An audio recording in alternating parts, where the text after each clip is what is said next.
죽음에 관해 생각하다. 디모데후서 4장 6절부터 8절. 전제와 같이 내가 벌써 부어지고 나의 떠날 시각이 가까웠도다. 나는 선한 싸움을 싸우고 나의 달려갈 길을 마치고 믿음을 지켰으니 이제후로는 나를 위하여 의의 면류관이 예비되었으므로 주 곧 의로우신 재판장이 그날에 내게 주실 것이며 내게만 아니라 주의 나타나심을 사모하는 모든 자에게도니라. 죽음을 생각하는 자만이 진지한 삶을 살 수 있습니다. 사도 바울은 수많은 위기 앞에서 항상 죽음을 생각해야겠고 이제는 죽음이 얼마 남지 않았음을 직감합니다. 그는 지난 날을 돌아보며 선한 싸움을 싸우고 믿음을 지켰다고 고백합니다. 그의 고백에서 두려움이나 절망은 찾아볼 수 없습니다. 죽음 앞에서 이렇게 당당해지려면 우리는 무엇을 해야 할까요? 살아가는 목적을 생각해야 합니다. 우리가 살아가는 목적과 이유를 알려면 하나님으로부터 출발해야 합니다. 하나님이 우리를 지으셨기 때문입니다. 하나님 안에서만 삶의 의미와 목적, 인생의 소중함을 발견할 수 있습니다. 사도 바울이 죽음 앞에서 후회 없었던 비결은 지나온 삶이 만족스러웠기 때문일 것입니다. 그는 예수님의 죽음을 자기 몸에 짊어지고 산다고 했습니다. 주님을 위해 죽을 수 있는 사람이 주님과 함께 부활에 동참하게 됩니다. 죽음과 친해져야 합니다. 우리가 죽음을 비통하게 받아들이는 이유는 바로 사랑하는 사람들과 영원히 분리된다고 생각하기 때문입니다. 그러나 우리는 죽음을 절망이 아닌 소망으로 받아들일 수 있어야 합니다. 소망을 품고 죽음에 직면할 때 우리는 성실하고 여유롭게 살아갈 수 있습니다. 죽음을 준비해야 합니다. 죽음은 끝이 아니라 삶의 연장이고 삶의 완성이라는 걸 진정으로 이해하지 못한다면 편안하게 죽음을 맞이할 수 없어요. 죽음을 정확히 이해하고 죽을 준비를 충분히 하고 편안하게 죽는 것, 이게 바로 웰다잉이죠. 죽음 준비만큼 엄숙한 것은 없습니다. 그 준비는 바로 오늘을 진지하게 사는 것입니다. 죽음 준비는 남아있는 삶에 대한 태도를 바꿔줍니다. 하나님 앞에서 부끄러움 없이 사는 것이 얼마나 아름다운 죽음을 맞이하게 하는지를 늘 가슴에 새기고 그리스도인다운 삶을 살아가야겠습니다.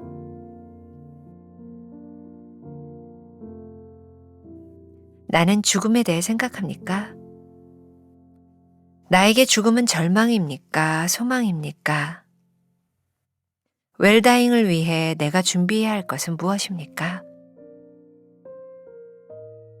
오늘은 7월 15일입니다. 죽음에 관해 생각하다. 말씀들이 계속 이어지고 있죠. 7월 한 달은 그리스도인의 삶에 대한 이야기를 나누고 있고 신앙의 유산에 대한 이야기도 했고 자녀, 부모에 대한 이야기, 그리고 이제 죽음에 대한 이야기로 넘어가 보겠습니다. 죽음은 우리들의 삶을 저는 가장 진지하게 만들어주는 일이라고 생각을 해요. 오늘 디모데후서 4장 6절부터 8절까지 말씀은 아주 유명한 사도 바울이 그의 죽음을 앞에 놓고 썼던 그런 고백이기도 하죠. 그의 마음이 느껴지는 부분이기도 합니다. 죽음 앞에서 난 어떻게 마지막을 진지하게 마무리할 수 있을까? 우리가 잘 아는 것처럼 이 세상에 나올 때는 순서가 있지만 갈 때는 순서가 없다는 것을 우리는 잘 알고 있어요. 그러니까 죽음은 여러분들과 저 모두에게 상당히 멀리 있는 것 같지만 사실은 굉장히 가까이 있는 것이기도 하죠. 제가 가끔 그런 표현을 씁니다. 우리들은 우리들의 삶을 이야기할 때 우리 매일 하루하루 살아 이렇게 얘기하지만 사실은 매일 하루하루 죽음 앞에 가까이 다가가고 있는 존재들이죠. 죽음을 생각할 수 있을 때 우리들의 삶이 진지해질 뿐만 아니라 우리들의 삶이 막 바뀌어질 수도 있는 거예요. 뭐 여러분들이 잘 알고 계시는 이야기일 것 같아요. 유명한 작가 도스토옙스키는 28살 때 사형 선고를 받고 죽을 수밖에 없는 위기 가운데서 최후의 시간 5분을 남겨놓고 그가 살게 되죠. 사형이 집행되기 바로 직전 5분 전에 그의 사형이 취소되었습니다. 도스토옙스키는 그 5분간이 그의 인생을 바꿔줬다고 이야기하죠. 그리고 그는 그 이후에 정말 불후의 명작들을 많이 쓰게 되죠. 죄와 벌, 까라마조프가의 형제들, 백야 같은 훌륭한 작품들이에요. 저 개인적으로도 제가 제 삶의 죽음을 가장 진지하게 생각했을 때 제 삶이 참 복되다는 생각을 했어요. 저는 그때 죽음 앞에서 하나님 앞에 내가 간다면 하나님은 나에게 무엇을 물으실까? 그 부분을 가장 진지하게 생각했던 것 같아요. 너 뭐 하다 왔니? 그때 저에게 하나님, 저 이렇게 살다 왔습니다. 라고 대답할 수 있어야 되겠다고 생각했거든요. 그 순간이 제 삶을, 제 목회를 굉장히 진지하게 만들어졌던 순간입니다. 오늘 여러분들이 죽음에 관해서 생각하는 것, 오늘 여러분들이 하나님 앞에 갔을 때 하나님께서 너 뭐 하다 왔니? 라고 물으실 때 하나님, 저 이렇게 살다 왔어요. 라고 말할 수 있는 그 무엇, 저는 그게 우리 인생의 목적이라고 생각하거든요. 죽음 앞에서 우리는 우리의 인생의 삶의 목적이 무엇인지를 분명히 보게 되는 것 같아요. 주님을 위해 죽을 수 있는 생각을 하는 사람이라면 주님과 함께 살아가는 인생이 될 거예요. 사도 바울은 그의 죽음 앞에서 후회함이 없는 그 삶을 살아가기 위해서 마지막까지 진지하게 살았던 사람이죠. 제 이야기가 어떻게 들릴지 모르지만 우리의 삶을 참 복되게 만들기 위해서는 죽음과 좀 친해지면 인생을 살면 좋겠다 라는 생각이 들기도 해요. 저는 비교적 아주 젊은 시절에 많은 죽음을 경험했던 사람이에요. 26살 때 군목으로 가 있는 동안 저는 그 짧은 기간에 6명이나 되는 사람들이, 병사들이 자살을 하고 또 많은 사고를 통해 죽는 병사들을 바라보면서 참 죽음과 친숙해졌던 사람이고, 제가 미국에 있는 러시 호스피탈에서 CPE 교육을 받을 때 당직을 쓸 때마다 늘 이렇게 죽어가는 사람들 앞에서, 그 가족들 앞에서 기도하면서 죽음을 참 많이 보았던, 친근해졌던 사람이기도 합니다. 그때 저는 그런 생각을 했던 것 같아요. 그 30살 나이에 죽음이 그렇게 먼 데 있는 것이 아니구나. 그리고 저는 예전에 장의사라고 하는 직업을 가진 사람들을 저런 걸 무서워서 어떻게 라고 생각했었는데, 하루에 5-6사람씩 그 시신을 보고 나니까 그게 별로 그렇게 이상한 게 아니더라고요.